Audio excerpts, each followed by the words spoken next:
बिस्मिल्लाह अस्सलामु अलैकुम। Social media के ऊपर एक वीडियो मेरी नज़र से गुजरी जिसके अंदर एक बच्चे को एक यूनिवर्सिटी के अंदर उसके सीनियर्स रैगिंग करके परेशान कर रहे थे। वो बच्चा बहुत बुरी तरह से रो रहा था और वो लड़के जो रैगिंग कर रहे थे वो उसको कह रहे थे हम तुम्हें चपेड़ मारेंगे, सिर्फ इतना करने को तुम्हें कह रहे हैं, तुम क्यों नहीं करते। और वो और रो रहा है, वो बेचारा इतना मासूम है। कुछ बच्चे होते हैं बहुत हसास होते हैं, हसास तबीयत के मालिक होते हैं। वो रो रहा है, वो कह रहा है मैं आपको जानता भी नहीं हूँ। भाई जाहिर सी बात है आप इसलिए नहीं जानते क्योंकि आपके वो सीनियर्स हैं, आप फर्स्ट टाइम उनसे मिल रहे हो। लेकिन वो इतना मासूम है, वो अपने डर और अपने खौफ, अपनी इनसिक्योरिटी की वजह से कह रहा है कि आप मुझे क्यों हरास कर रहे हो, नहीं करो आप मुझे ऐसे। और वो उसको बजिद है क्योंकि उनको एक इजी टारगेट मिल गया, वो थोड़ा रो गया तो वो उसको कर रहे हैं। वो वीडियो देख के मुझे यकीन कीजिए गुस्सा आया। मुझे गुस्सा इसलिए आया क्योंकि उस बच्चे के अंदर मैंने अपने बेटे को देखा।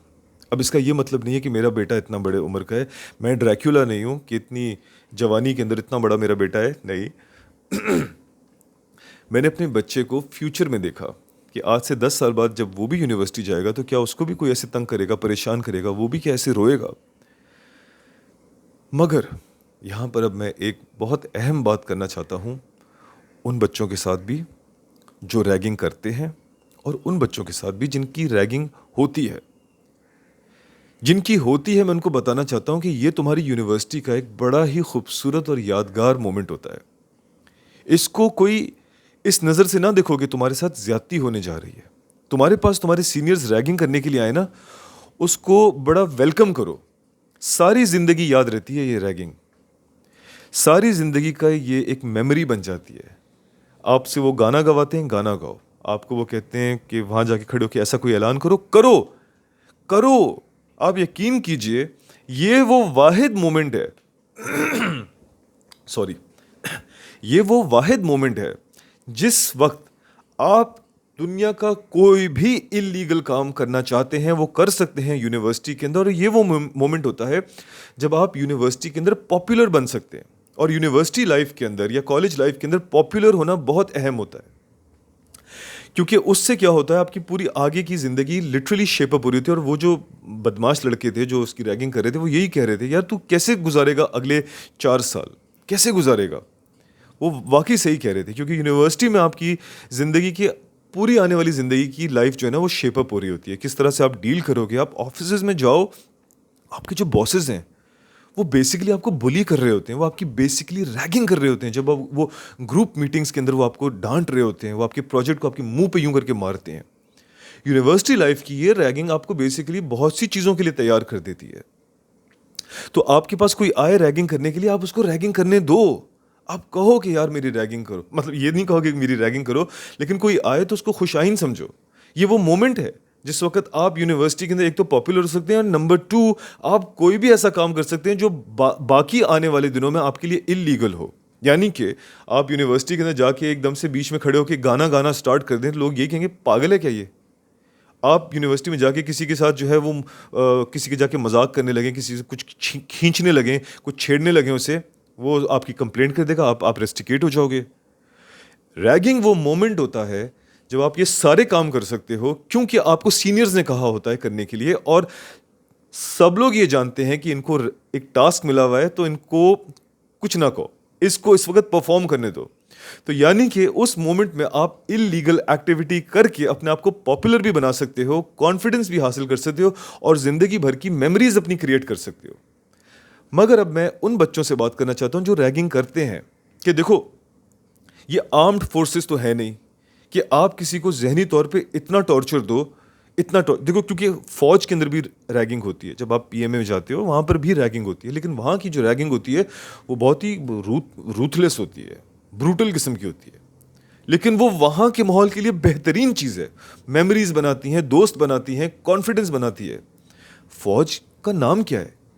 आप अपने आप को रजाकाराना तौर पे एक तनख्वाह, एक सैलरी के बदले अपनी जान देते हो कि मैं अपने आप को कुर्बान करूंगा इस मुल्क के लिए, इस मुल्क के लोगों के लिए, सिविलियंस के लिए, अपने आप को जान माल सब, अपनी जवान बीवी छोड़ दूंगा, अपना 1 साल का बच्चा कुर्बान कर दूंगा। मैं I will give my self for Allah, for the country, for the people, for the civilians. ये बंदा तैयार हो रहा होता है फौज में, तो उसको एक और लेवल की रैगिंग दी जाती है, क्योंकि उसको तैयार किया जाता है जंगी हालात के लिए, जंगी माहौल के लिए। जो वहाँ का जो स्ट्रेस होता है, माँ बाप पीछे छोड़ के जा रहे हो, अपनी जायदाद छोड़ के जा रहे हो, अपने बीवी बच्चों को छोड़ के जा रहे हो, वहाँ पे एक अलग किस्म का ट्रॉमा होता है, स्ट्रेस होता है। ऐसे बंदे की तैयारी के लिए उसको कितनी भी खतरनाक रैगिंग दी जाए, I think it's good for him. और फिर अगर आप शहीद नहीं होते या आपको जंग का सामना नहीं करना पड़ता, you make memories with your friends, you make friends, you make connections. Once you go through that process of ragging, you become popular. तो फौज की भी एक रैगिंग होती है, कॉलेजेस की भी एक रैगिंग होती है। मैं उन बच्चों से ये कहना चाहता हूँ जो रैगिंग करते हैं कि देखो, तुम फौज में तो नहीं हो, फौज की बात अलग है, वहाँ की रैगिंग के ऊपर मैं कोई बात नहीं कर रहा। मैं कह रहा हूँ यूनिवर्सिटीज़ के अंदर ऐसी रैगिंग ना करो कि जिसकी वजह से आप किसी को स्ट्रेस का शिकार बना दो, किसी को जहनी मरीज बना दो। जब आप देख लो कि यार अगला बंदा नहीं है, वो केपेबल नहीं है, वो रो रहा है, वो परेशान है, वो हसास तबीयत का मालिक है, तो या तो उसकी रैगिंग फिर कम कर दो, या फिर उसको वक्त दो, उसको कुछ वक्त दो, उसको उसको गले लगाओ, उसको प्यार करो, उसको बोलो अच्छा चल यार, हम तेरी रैगिंग करके तुझे वो करना एक मौका दे रहे थे, तू नहीं है, ये बातें करना, तुम्हें चपेड़ मारेंगे, उसको डराना जिससे कि वो पता नहीं किसी थाने में आ गया है, ये गलत है, ये बहुत गलत है। क्योंकि जहाँ ये रैगिंग मेमोरीज बनाती है, जहाँ पे ये खूबसूरत दोस्तियाँ बनाती है, जहाँ पे कॉन्फिडेंस क्रिएट करती है, आपकी ऐसी हरकत की वजह से अगला बंदा ज़िंदगी भर के लिए ट्रॉमाटाइज हो जाता है। आपको क्या पता वो बच्चा इस कंडीशन को कैसे पहुंचा है, घर का उसका माहौल कैसा है, उसका उसका बचपन कैसा था। हो सकता है वो किसी अब्यूज़ का शिकार रहा हो, चाहे वो वालिदैन की तरफ से है, चाहे वो बचपन में किसी मौलवी साहब की तरफ से हो गया हो। मौलवी साहब का नाम मैंने इसलिए लिया क्योंकि मुझे एक ऐसे मौलवी साहब मिल गए थे, वो मुझे अब्यूज़ करना की कोशिश कर रहे थे, मगर मैंने उनको पकड़ लिया क्योंकि हमारा भी बड़ा तप्पड़ वाला बचपन था माशाल्लाह से। तो मैं किसी इस प्रोफेशन या उसको वो नहीं करा, क्योंकि मेरे साथ हुआ तो मैं उसको मिसाल देते हुए मैंने ये बात कर दी। इस तरह के वाक़यात का जो शिकार हो जाते हैं बच्चे, वो सारी ज़िंदगी के लिए ट्रॉमाटाइज्ड होते हैं, और जब वो 16, 17, 18 ईयर्स की एज में किसी से किसी किस्म की बात को फील करते हैं, सफ़र करते हैं ना, तो वो उनका वो चाइल्डहुड ट्रॉमा ट्रिगर हो जाता है और वो तकलीफ़ में होते हैं, वो रोने लगते हैं। वहाँ पे आपको एक स्टेप पीछे होना चाहिए, because everyone is not as तप्पड़ वाला लाइक यू। मैं आपको अपनी मिसाल देता हूँ। मैं बहुत ही छुई मुई किस्म के बचपन को फेस करके बड़ा हुआ था। तो जब मैं क्लास 2 से क्लास 8 तक था, तो मैं एक 100 किलो का 4.5 फीट का धूप में जला हुआ बच्चा था। तो आप अंदाज़ा लगा लें, एक एक ब्लैक कलर का बॉम्ब था मैं, बम बम का गोला। और मेरे नाम का एक उन्होंने एक मजाक बनाया था मेरे क्लास वालों ने, जो वो बोलते थे तो मुझे तकलीफ़ होती थी, लेकिन मैं कुछ उसको ज़्यादा रिएक्ट नहीं कर पाता था। मगर 9th-10th में आके मैंने वर्जिश शुरू की, मेरा जिस्म बढ़ गया, मेरे कद निकल आया, मेरे मेरा जिस्म चौड़ा हो गया। तो बाय द टाइम मैं जब इंटर में जाने लगा, तो मुझे बताया गया कि यार इंटर के अंदर जो है ना, वो होती है रैगिंग। मैंने कहा रैगिंग क्या होती है? तो मुझे बताया गया वो आपको ना टॉर्चर देते हैं, डराते हैं, मारते हैं, ये वो। मैंने अपने आप को उसके लिए तैयार कर लिया। मैं और मेरा भाई ऐसी वर्जिश करते थे, एक दूसरे के मुंह पे चपेड़े हम मारते थे, ठीक है, सख्त जान बनते थे। और हम WWE एटीट्यूड एरा देख के बड़े हो रहे थे, गालियाँ सीख ली थी, खुदा माफ़ करे, देते नहीं थे लेकिन पता था क्या गाली का क्या मतलब है। और रूथलेस एग्रेशन हमारे अंदर आ गया था, वो क्रिस बेनवा वाला टूथलेस एग्रेशन, वो आ गया था हमारे अंदर। तो बाय द टाइम जब मैं फर्स्ट डे, जो मेरा कॉलेज का फर्स्ट डे था, मैं आपको बताऊं, वो जो एक एंग्जाइटी होती है ना यार, वो जो स्कूल का एक एंग्जाइटी होती है, पहला दिन है। जब हम जा रहे थे ना, मेरे अब्बू जान के पास था सुजुकी कैरी वैन डब्बा, जिससे भी हमें बड़ी शर्मिंदगी होती थी, वो जगह जगह ख़राब हो जाता था, रुक जाती थी वो गाड़ी। तो जब हम उसमें जा रहे थे ना, तो मेरे जहन में आया यार, एक तो गाड़ी अच्छी नहीं है, ऊपर से हम अकेले हैं, पता नहीं क्या होगा, मारेंगे लोग हमें। तो जो दरवाज़ा खुला ना मेरी गाड़ी का, और मैं अपने कॉलेज के बाहर उतरा, वो सुबह सुबह ठंडे मौसम था कराची की, अक्टूबर के नवंबर के वो दिन थे, अपनी पता नहीं अगस्त था, हाँ स्टार्टिंग सेशन तो अगस्त था, हाँ गर्मियों में स्टार्ट किया था। जब हम गाड़ी से उतरे, वो सुबह की खुनकी तो थी ना, तो मैंने देखा लाइन से बदमाश लड़के। और इससे पहले तो मैंने 6 फुट 2 इंच तक का एक लड़का देखा था अपनी स्कूल लाइफ तक। यहाँ पे तो 6.5, 6.6, 6.7, 6.8, 10, 7 फीट के लड़के मैंने देखे। मैंने कहा यार ये तो मुझे मार डालेंगे सारे के सारे। लेकिन वो अमेरिकन प्रिजन मेंटालिटी की तरह, चूंकि मैं अपनी ट्रेनिंग करके आया था, बदमाश बन के आया था, तो एक अजीब इत्तेफाक हुआ। मैं तरस गया कि कोई मेरी रैगिंग करे, मेरी किसी ने रैगिंग ही नहीं की। वो पूरा मेरा जो फर्स्ट ईयर था वो मेरा ऐसे ही निकल गया, मेरी किसी ने रैगिंग नहीं की। क्योंकि बेशक मैं अपने कपड़ों से तो एक फ्रेशर था, लेकिन अपने हुलिये की वजह से, मेरे इतना इंटिमिडेटिंग हुलिया था, मेरे मुंह पे कोई 50,000 तो पिंपल्स निकले हुए थे, तो मैं हराम खोर किस्म की मेरी शक्ल हुई हुई थी, गले में मेरे धागे बंधे हुए थे, कड़े मैंने हाथ में पहने हुए थे, वर्जिश करता था तो मैं तगड़ा लगता था, मेरी आके किसी ने रैगिंग ही नहीं की। जबकि मैं कोई उनके मुकाबले का नहीं था। वो 1,000 बच्चा, 6 6 साढ़े 6 7 फीट लंबा, वो एक भी मुझे कोई चमाट मारे मैं ख़त्म हो जाता। लेकिन एक लुक था, एक कॉन्फिडेंस था, जहाँ से मैंने ये बात सीखी और मैं बच्चों को बताना चाहता हूँ, अपने अंदर कॉन्फिडेंस पैदा करें दोनों चीज़ों का। कि अव्वल तो आपको कोई टॉर्चर करे नहीं, लेकिन अगर आपको कोई करे तो आप उस टॉर्चर का हिस्सा बन जाओ। बिकॉज अगेन ये मोमेंट होता है जो सारी जिंदगी का आपका साथ देता है। अदरवाइज बिकम कॉन्फिडेंट कि आपके साथ या तो इंटेलेक्चुअली आप कॉन्फिडेंट हो जाओ कि अगर आपका जिस्म नहीं, अल्लाह ने आपको जिस्म नहीं दिया, ताकत नहीं दी, बदमाशी नहीं दी, तो इंटेलेक्चुअली इतने कॉन्फिडेंट हो जाओ कि आपका इंटेलेक्ट सबको मात दे दे। वहां से आप अपने आप को पावरफुल बनाओ। फिर ये सारे बदमाश जितने भी हैं 7 7 फीट के, ये सारे आपके अंडर काम कर रहे होंगे, because you will B intellectually strong. या फिर अपने आप को एक मेरी तरह का एक नॉर्मल वो बंदा करो कि इंटेलेक्चुअल भी नॉर्मल है, जिस्म भी नॉर्मल है, मगर कॉन्फिडेंस सुपर नॉर्मल है। ठीक है, ये दूसरी चीज़ होगी। जब मैं अपनी यूनिवर्सिटी में आया, मैं अब आपको मज़े की बात बताता हूँ। हम तो इस तरह के माहौल में पड़े बड़े थे, कि बदमाशों की, गुंडों के, उसमें तो हमने तो लड़कियों की शक्ल ही नहीं देखी थी। क्लास 5 में हमने लास्ट टाइम लड़कियां देखी थी, उसके बाद हमने ज़िंदगी भर लड़कियां नहीं देखी, तो हम लड़कियों को तरसे हुए थे। तो जब मैं यूनिवर्सिटी में आया, मैंने पहली बार लड़कियां देखी। अब मैं यूनिवर्सिटी गया ही लड़कियों के लिए था, खुदा मुझे माफ़ करें, अस्तगफिरुल्लाह। मैंने चूज़ ही यूनिवर्सिटी की थी कि यार यहाँ पे ज़्यादा लड़कियां हैं, मैं यहाँ जाऊँगा। लोग मुझे कहते थे यार वहाँ के लिए अप्लाई करो, मैं कहता नहीं, मुझे लड़कियाँ चाहिए, खुदा माफ़ करें, अस्तगफिरुल्लाह। तो जब हम फर्स्ट डे अपनी क्लास में थे ना, तो वहाँ पर हम बाकायदा जो दोस्त हम बने, पहले दिन हम लोग ये असेसमेंट कर रहे थे कि यार क्लास के अंदर 50 स्टूडेंट्स हैं, जिसके अंदर तकरीबन 30 गर्ल्स हैं, यानी कि हर एक की प्रोबेबिलिटी ये है कि उसको मतलब कि सबको अगर कोई नहीं भी पसंद है तो चांस दूसरे के भी है। खुदा माफ़ करे, अस्तगफिरुल्लाह अस्तगफिरुल्लाह। यादें हैं, मैं इस पर फ़ख्र नहीं करता, लेकिन यादें हैं, बन गई हैं। फर्स्ट डे हम लोग जो है बाहर बैठ के वो कर रहे थे, खेल, ट्रूथ एंड डेयर खेल रहे थे। जो हम सारे दोस्त बन गए थे क्लास वाले, तो हम सारी क्लास बैठ के ट्रूथ एंड डेयर कर रहे थे। तो हम कोई 40 बच्चा बच्ची बैठे हुए थे और बीच में बोतल घूम रही थी। तो बोतल एक लड़की के ऊपर रुकी, तो उससे वो पूछते हैं कि अच्छा, ये मैं आगे चला गया। मैं आपको बताना चाहता कॉन्फिडेंस।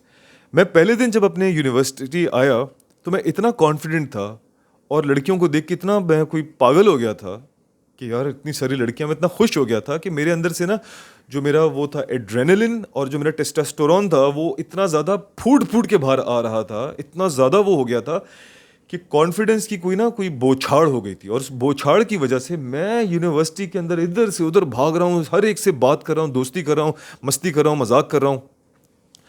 ये सब करने के चक्कर में हुआ ये कि पहले ही दिन, अगले 2 से 3 घंटे के अंदर मेरी आधी यूनिवर्सिटी से दोस्ती हो गई। जबकि मैं एक बहुत ही इंट्रोवर्ट किस्म का बंदा हूँ, मैं एक्सट्रोवर्ट नहीं हूँ। मैं चाहता हूँ कि मैं अलग बैठूँ, लेकिन मेरी शख्सियत में इंट्रोवर्ट एक अजीब किस्म का है। मेरा इंट्रोवर्ट ऐसा है कि मैं चाहता तो हूँ कि मैं अलग रहूँ, मैं ज़्यादा बात ना करूँ, लेकिन कोई करता है, कोई माहौल करता है, तो मेरे अंदर से एक शरारती वो फूट के निकलता है वॉल्केनो, और मैं दोस्ती कर लेता हूँ, दोस्ती हो जाती है मेरी दोस्ती हो गई। तो इस दोस्ती के चक्कर में मैंने टीचर से भी दोस्ती कर ली। मैंने पहले ही दिन अपने आप को क्लास का सीआर बना दिया। अपने टीचर से कहा कि सर मैं बनूंगा सीआर। उन्होंने कहा yes yes Umair, you will be the CR, you are very jolly and you look like that you will stay very less in the class and you will be outside more. तो ऐसा कुछ वो हो गया। अब ये सब चीज़ें होने के बाद हम जब पहले दिन यूनिवर्सिटी के बाहर बैठ के ट्रूथ एंड डेयर खेल रहे थे, क्योंकि अब 3 4 घंटे यूनिवर्सिटी के गुजर गए थे, सब लोग एक दूसरे से मानूस हो गए थे। तो आप यकीन कीजिए, मैं कुछ अपनी तरफ से नहीं बना रहा। वो बोतल घुमाई, वो एक लड़की के ऊपर रुकी, वो उससे कहते हैं चलो ट्रुथ करती है या डेयर करती है, तो वो कहती है मैं आई विल चूज ट्रुथ। तो कहते हैं बताओ क्लास का कौन सा लड़का सबसे अच्छा लगता है तुम्हें? तो आप यकीन कीजिए वो लड़की कहती है मुझे सीआर बहुत अच्छा लगता है। ये पहला दिन है हमारी यूनिवर्सिटी का, और मैं इतना खुश हुआ। मैंने कहा यार मुझे इतनी खुशी तो मुझे ज़िंदगी में कभी नहीं हुई। तो मैंने कहा यार थैंक यू।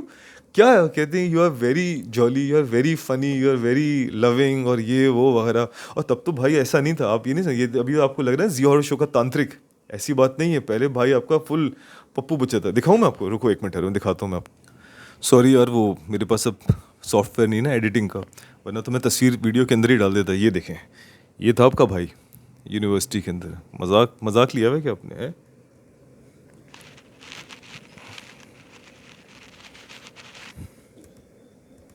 आगे नहीं जा रही यार, कैसे जाएगी आगे? अरे यार आगे नहीं जा रही वीडियो, पिक्चर। रुकें जी, ये चेक करें, ये था आपका बॉय।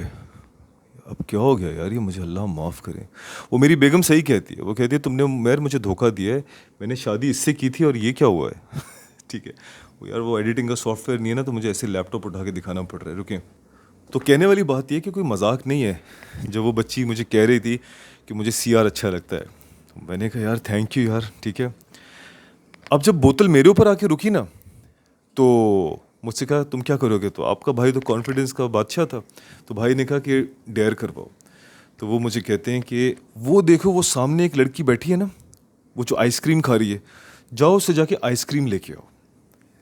मैंने कहा ठीक है यार, मैं जाता हूँ। अब मैं जा रहा हूँ उसके पास, तो अभी यूनिवर्सिटी में 3-4 घंटे गुजर चुके हैं और वहाँ पे जो है मैंने यूनिवर्सिटी उल्टी कर दी थी अपनी हरकतें कर करके। कभी कैफेटेरिया में जाके, कभी लाइब्रेरी में जाके मैंने अपने नक्शे वहाँ पे छोड़ दिए थे सारे के सारे, कि मैं क्या चीज़ हूँ। तो जब मैं बाय द टाइम मैं उस बच्ची के पास गया ना, तो वो जान गई थी कि ये एक जूनियर है, फर्स्ट डे है। मेरे कपड़े जो वो इस्त्री के निशान, वो बिल्कुल फ्रेश कपड़ों के निशानात होते हैं ना, वो सब देख के वो समझ गई थी ये एक नया बच्चा है, नंबर 1। एंड नंबर 2, वो देख रही थी कि हम ट्रुथ एंड डेयर खेल रहे हैं, तो उसको समझ में आ गया था कि इसको कोई टास्क मिला है। और ये लड़की कोई बड़ी डाडी किस्म की लड़की थी, क्योंकि बाय द टाइम मैं इसके करीब पहुंचा तो मैंने देखा कि इसकी दोनों कानों के अंदर ना, यहाँ से लेके यूं नीचे तक बालियां थी दोनों कानों में। कोई पता नहीं, कोई बलोच ट्राइबल किस्म की कोई लड़की लग रही थी, और गुड लुकिंग लड़की। उसके साथ जो लड़की बैठी थी वो उससे भी ज़्यादा गुड लुकिंग। मैंने कहा यार खूबसूरत सीनियर्स के पास मुझे भेज दिया है आइसक्रीम लेने के लिए, पता नहीं अब क्या जिल्लत होने वाली है। तो मैं यूं जैसे ही उसके पास पहुंचा, मैंने ऐसे हाथ बढ़ाया, मैंने कहा अस्सलाम वालेकुम, वो मुझे एक टास्क मिला है कि आपकी, अभी मैंने आपकी आइस क्रीम के लिए आपकी आइस, सिर्फ इतना लफ्ज़ निकला था, उसने यूं करके अपनी आइसक्रीम मुझे दे दी, क्योंकि वो समझ गई थी इसको टास्क मिला है वगैरह वगैरह वगैरह। उसने मुझे आइसक्रीम यूं करके दी, मैं जैसे ही लेने लगा तो कहती है एक शर्त पे दे रही हूँ। मैंने कहा जी कहिए। कहती दोस्ती करनी पड़ेगी। बताओ यार, बताओ। प्यासे को कह रहे हो कि यार पानी पीना है। अस्तगफिरुल्लाह। मैंने कहा मैं आपका अभी से बेस्ट फ्रेंड हूँ आज से। मैंने आइसक्रीम ली, मैंने उनको दिखाया, मैंने कहा ये लीजिए। तो कहती है नहीं, अब बेस्ट फ्रेंड हो तो खाओगे तुम। मैंने कहा यार ये तो सिर्फ गर्लफ्रेंड वाला काम हो सकता है कि झूठी आइसक्रीम खा लें, ये तो ज़्यादा हो गया। तो टू सेव माई फेस मैं उसे कहने लगा नहीं मैं आइसक्रीम तो नहीं खा सकता ना, देखें ये तो आपकी है वगैरह। मैंने बड़ा कुछ वो किया, तो इवेंचुअली उसने ले ली। लेकिन वो मेरे दोस्त बन गई, दोनों दोस्त बन गई। मेरी नज़र तो खैर दूसरे वाले पे ज़्यादा थी, अस्तगफिरुल्लाह, लेकिन ये मेरे दोस्त बन गए। ये सारा क्यों हो रहा था? डेफिनेटली क्योंकि अल्लाह ताला ने एक ऐसी चीज़ दी हुई थी जो कि बचपन में नहीं थी हमारे पास, कि हम थोड़े से ग्रूम कर गए थे, दिखने में अच्छे नज़र आने लगे थे। अल्लाह ताला ने बनाया था, ये अल्लाह का कमाल, इसमें मेरा तो अपना कोई कमाल नहीं। तो एक चीज़ तो थी मेरे पास कि यार दिखने में बहुत अच्छे थे माशाल्लाह से। लेकिन आप कितने भी अच्छे दिखने में हो, कितने भी खुश इखलाकी की कमी खूबसूरती कभी नहीं पूरी कर सकती। मैं हमेशा से खुश इखलाक, बहुत फ्रेंडली, बहुत जॉली और कॉन्फिडेंट लड़का था। मैं ये मिसाल इसलिए नहीं बताना चाह रहा कि देखो मैं कितना चिकना, क्योंकि वो तो चला गया ना, अब तो चिकना नहीं रहा। तो मैं बता के क्या मुझे मिलेगा? है मुझे कोई पैसे मिल जाएंगे, कोई ख़वातीन मिल जाएंगी मुझे? अब तो शादी भी होगी, हैप्पीली मैरिड हूँ, बच्चे हैं मेरे। लेकिन ये बताने का मकसद सिर्फ आपको 2 चीज़ें बताने का है। ठीक है, अगर आपको फिजिकली अल्लाह ताला ने बहुत गुड लुकिंग नहीं बनाया तो एक अलग बात है, लेकिन कॉन्फिडेंस इतनी बड़ी खूबसूरती है। चाहे आप जिस्मानी तौर पे तगड़े हैं या नहीं हैं, चाहे आप छोटे से हैं, कद में छोटे हैं, चाहे मोटे हैं, confidence is a very important thing. And उसके अंदर अगर आप एक तड़का लगाओ खुश इखलाकी का, तो you become a super power. You become Superman. Confidence और खुश इखलाकी मेक्स यू अ सुपरमैन। और उसके साथ अगर आपको गुड लुक्स भी मिल जाएं और अगर तगड़ा जिस्म भी मिल जाए तो आप तो मतलब कि बस बस फिर आप तो हो गए अमेरिका, रशिया, चाइना दुनिया के अंदर बदमाश। मगर खुश इखलाकी बहुत अहम है, कॉन्फिडेंस बहुत अहम है, और उसके साथ अगर आपको एक्स्ट्रा चीज़ें मिल जाएं तो बेहतरीन हो जाएगा। तो ये सारी बातें करने का मकसद ये था कि यार रैगिंग इज़ अ खूबसूरत थिंग, उसको इंजॉय करो। और ये तो मैंने आपको बस कुछ बताया है। एक और मजे की बात बताता हूँ, याद आ गई।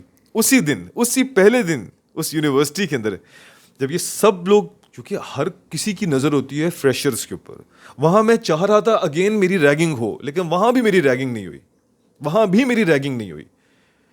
मगर एक बदमाश की नज़र में मैं आ गया। अच्छा, वो बदमाश जो लड़का था वो भी मेरी तरह पहला दिन था उसका, लेकिन उसके लिए ये मशहूर था कि वो जिस कॉलेज से आया था वो हमारा एक राइवल कॉलेज था। मतलब कि मैं जिस कॉलेज से आया था उस दौर में पता चलता था कि वो हमारा राइवल कॉलेज है, तो वो वहाँ से आया था।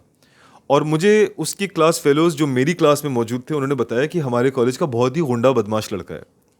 वो लड़का छुट्टी के वक्त मेरे पास आया, कहते यार you are cool dude man, क्या करते हो ये वो वगैरह। बात वो मुझसे बात ऐसे करे जैसे कि वो मेरा सीनियर है, मगर वो अपना कॉन्फिडेंस, वो ज़्यादा कॉन्फिडेंट था क्योंकि वो बदमाश था, वो लड़ाका था। कहता यार बात सुन यार, मेरा ना लड़ाई हो गई, मेरे फड्डा हो गया किसी से। मैंने कहा अच्छा क्यों? अब मतलब पहला दिन है, तू कौन मैं कौन, क्या मेरा दोस्त बन रहा है तू? लेकिन वो फील कर रहा था कि मैं भी शायद कोई बदमाश हूँ। मैंने वो लिम्प बिस्किट की तरह उल्टी कैप पहनी हुई थी, वही मेरे जो है हल्के हल्के वो दानों के आसार बाकी रह गए थे, तो मेरा चेहरा सुर्ख हो रहा था। तो उसको लग रहा था कि कोई गुंडा बदमाश है। तो कहते हैं यार वो मेरा फड्डा हो गया है, तो छुट्टी टाइम ना तू भाई की बैक देख लेगा। मैंने दिल में कहा मैंने ज़िंदगी में कभी नहीं किया ये, मैं यूनिवर्सिटी के पहले दिन आया हूँ, यहाँ मैं बच्चियों के साथ दोस्ती करने में लगा हूँ, ये मुझे पहले दिन रेस्टिकेट करने के चक्कर में। लेकिन मैंने आपको क्या बताया, मैं आपको मिसाल, ये बात, ये एग्जाम्पल देखिए, बताना क्या चाह रहा हूँ कि मैंने उसको ना नहीं की। बिकॉज ये वो टाइम होता है when you are making friends, when you are making connections, and when you are showing yourself to be a worthy candidate. वहाँ मैं ये शुक्र नहीं यार कैसी बातें करेगा, यूनिवर्सिटी से निकाल देंगे तो वो बोलेगा थू, आपकी कॉन्फिडेंस की वाट लग जाएगी। मैंने उससे क्या कहा, मैंने कहा हाँ हाँ कोई मसला नहीं, तू टेंशन नहीं ले, ना मेरा दोस्त है ना मैं इसकी खातिर अपनी जान दूंगा। लेकिन मैंने उसको क्या, मैंने उससे झूठ भी नहीं कहा। मैंने कहा खड़े हो जाएंगे देख लेंगे क्या सीन है, इंटेलेक्चुअली उस चीज़ को देख लेंगे। मैंने कहा हाँ ठीक है कोई टेंशन नहीं है, करना क्या होगा?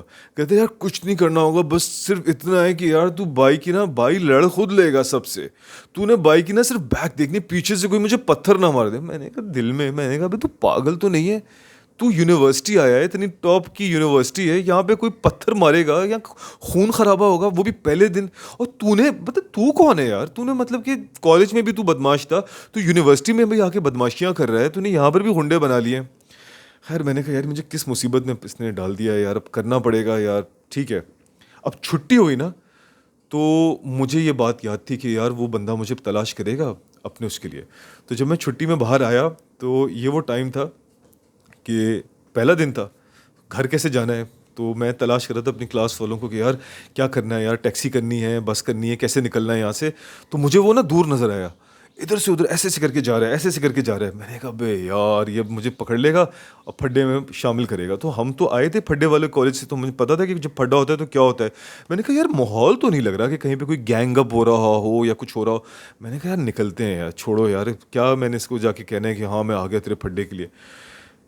मगर पता नहीं, अंदर पठान हूँ ना मैं, तो मेरे अंदर एक चीज़ आई कि यार ऐसे बुजदिली भी नहीं दिखानी। तो मैं खड़ा हो गया, मैंने कहा यार ये मुझे आएगा मुझसे बात करेगा ना, तो मैं एटलीस्ट बुजदिल तो नजर ना आऊं। तो मैं खड़ा हो गया, मगर मैं उसके पास भी नहीं जा रहा था और मैं वहाँ भाग भी नहीं रहा था। तो मैं खड़ा होकर उसको ऑब्जर्व करने लगा कि ये क्या कर रहा है, इधर से जा रहा है उधर से जा रहा है, ये कर रहा है, हंसी मजाक कर रहा है। मैंने कहा ये लग नहीं रहा। कुछ देर बाद मैं अपने दोस्तों के साथ लगा हुआ था, तो पीछे से वो आया, कहते ओबे यार मैं कैसा यार, बड़ी है यार, थैंक्स मैन भाई का साथ देने के लिए। मैंने दिल में कहा मैंने तेरा क्या साथ दिया है? कहते यार बस। मैंने कहा क्या हुआ उसका, मैं तो तेरा इंतजार कर रहा हूँ यार।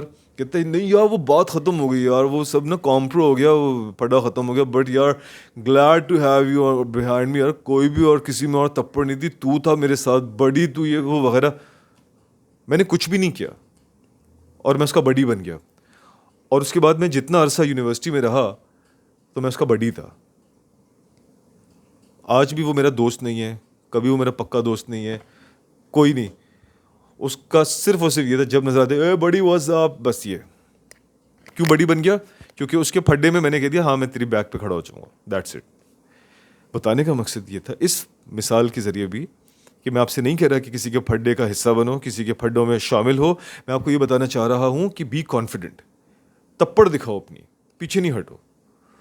और अगर आप हसास हो, अगर आप रोने वाले हो, तो फिर मैं बुलिस को और रैगिंग करने वालों को, सीनियर्स को कहूँगा, उन बच्चों का ख्याल करो। You have to stand up for them. आप उनको ट्रेन करो, but then train them in a different way. उनको अप्रोच करो, उनको रीच आउट करो इन अ डिफरेंट वे। उनको उसी तरह से ट्रीट नहीं करो जिस तरह से आपकी ट्रीटमेंट हुई है या जिस तरह से आप ट्रेन हुए हो। उनको फिर किसी और तरह से आप केटर करो। उनको उस तरह से ना करो जिस तरह से आप चंबे खा के आए हो या किसी को चंबे कराए हैं। ऐसे बच्चों का आप ख्याल करो, ऐसे बच्चों के आप मुहाफिज बनो। समझ रहे हो? ठीक है। तो ये मैंने कोशिश की है अपने एक तजुर्बे से आपको बताने की कि be you have to be confident, ragging is a good thing, don't make it a bad thing, make memories, make friends, be confident. कि ज़िंदगी बड़ी ख़तरनाक है यार, वाकई।